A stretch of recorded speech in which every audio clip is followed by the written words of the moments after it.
दोस्तों नमस्कार, मैं गीतेश्वर सिंह राठौर अपने इस YouTube चैनल GSR एडवाइस में मैं आप सभी का हार्दिक स्वागत करता हूं, अभिनंदन करता हूं। दोस्तों आज मैं आपसे बात करूंगा कि हमें बीमा का चयन किस प्रकार से करना चाहिए या हमको बीमा लेते समय, लाइफ इंश्योरेंस लेते समय किन बातों का ध्यान रखना चाहिए। मुझे ऐसा उम्मीद है कि जो भी लोग इस वीडियो को देखेंगे उनके पास ऑलरेडी जो है बीमा प्लान है, उनके पास ऑलरेडी इंश्योरेंस हैं, तो उन्हें क्या करना चाहिए, उनको और बीमा लेने की ज़रूरत है या फिर जितना है पर्याप्त है। इस चीज़ को समझने के लिए आपको मैं छोटा सा एग्जांपल देता हूँ। अगर सपोज़ करिए कि आपके जो मंथली इनकम है, आपकी मंथली इनकम है, चाहे वो प्राइवेट नौकरी से हो, चाहे सरकारी नौकरी से हो, चाहे वो बिजनेस से हो, अगर 1 लाख रुपए है और आपकी उम्र अगर आज 30 साल है, तो आप सोचिए कि अगर हम 60 साल में रिटायर होने वाले हैं, यानी हमारे पास 30 साल अभी और बाकी हैं, और वर्तमान कंडीशन को देखते हुए साल में हमको अगर 12 लाख रुपए मिलता है तो 30 साल में हमको लगभग 3 करोड़ 60 लाख रुपए मिलने हैं। तो हमारा जो रिस्क कवर होना चाहिए आज के डेट में वो कितना होना चाहिए। तो स्वाभाविक सी बात है कि हम अभी 30 साल और सर्विस करेंगे, नौकरी करेंगे, बिजनेस करेंगे, तो आने वाले 30 साल में हमको जो अर्निंग होगी 1 साल का 12 लाख, तो 30 साल का 3 करोड़ 60 लाख रुपए होता है।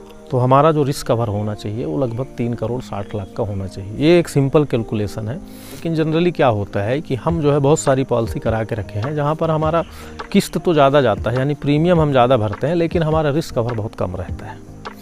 तो हमको देखना चाहिए कि ऐसे प्लान को चयन करना चाहिए कि हमारा जो है रिस्क कवर ज़्यादा हो और प्रीमियम कम लगे। तो उसके लिए क्या है, एक जो बेस्ट ऑप्शन है वो है टर्म इंश्योरेंस। टर्म इंश्योरेंस काफ़ी लोकप्रिय हुआ है और कोविड के आने के बाद लोगों ने टर्म इंश्योरेंस को जानना शुरू किया। लोग टर्म इंश्योरेंस करा रहे हैं, अपने एडवाइज़र को फ़ोन करके टर्म इंश्योरेंस करा रहे हैं, ऑफिसों में जा कर के टर्म इंश्योरेंस करा रहे हैं, ऑनलाइन टर्म इंश्योरेंस ले रहे हैं।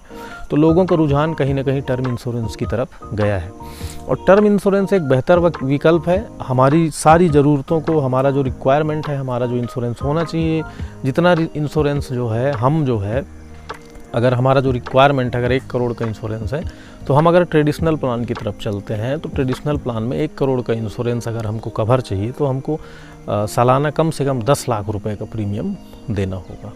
लेकिन वहीं अगर हम 1 करोड़ का टर्म इंश्योरेंस लेते हैं तो वो लगभग 10,000, 20,000, 30,000 में या 50,000 में वो जो है कवर हो जाएगा।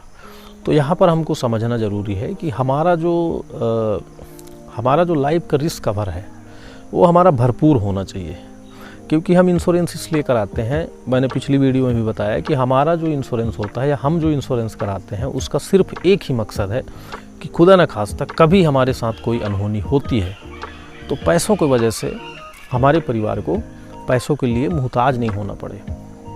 पैसों की वजह से आने वाली जो समस्याएं हैं वो समस्याएं हमारे फैमिली को ना हो, इसलिए हम इंश्योरेंस लेते हैं और इसीलिए इंश्योरेंस का निर्माण किया गया है। जीवन बीमा की अगर हम पर्टिकुलर बात करें तो उसका मेन उद्देश्य यही है कि हमारी गैर मौजूदगी में हमारे परिवार को जो सुरक्षा प्रदान करता है वही जो है इंश्योरेंस कहलाता है। तो पर्याप्त जीवन बीमा के लिए हमको इस विकल्प का चुनाव करना चाहिए। टर्म इंश्योरेंस को बिल्कुल महत्व देना चाहिए, समझना चाहिए उसकी क्या क्या टर्म इंश्योरेंस के कंडीशंस हैं। जहाँ तक मुझे जानकारी है कि एक व्यक्ति की इनकम 25,000 मंथली से ऊपर होनी चाहिए, तभी वो टर्म इंश्योरेंस ले सकता है। तो उस कंडीशन में बहुत सारे लोग इसके लिए एलिजिबल होंगे, बहुत सारे लोग नहीं होंगे, उनके लिए और भी विकल्प है।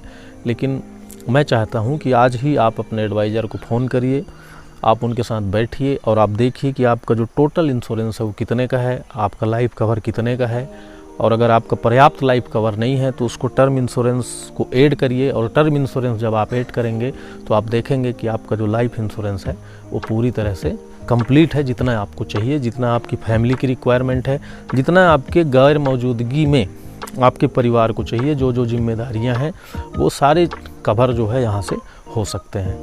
तो दोस्तों आप मेरे चैनल पे बने रहिए, मैं रोज़ कुछ न कुछ आपके लिए लेकर आऊँगा और आपको जानकारी देने का मैं प्रयास करूँगा। और मैं चाहता हूँ कि हर भारतीय नागरिक का इंश्योरेंस होना चाहिए, पर्याप्त उसका कवर होना चाहिए। धन्यवाद, नमस्कार।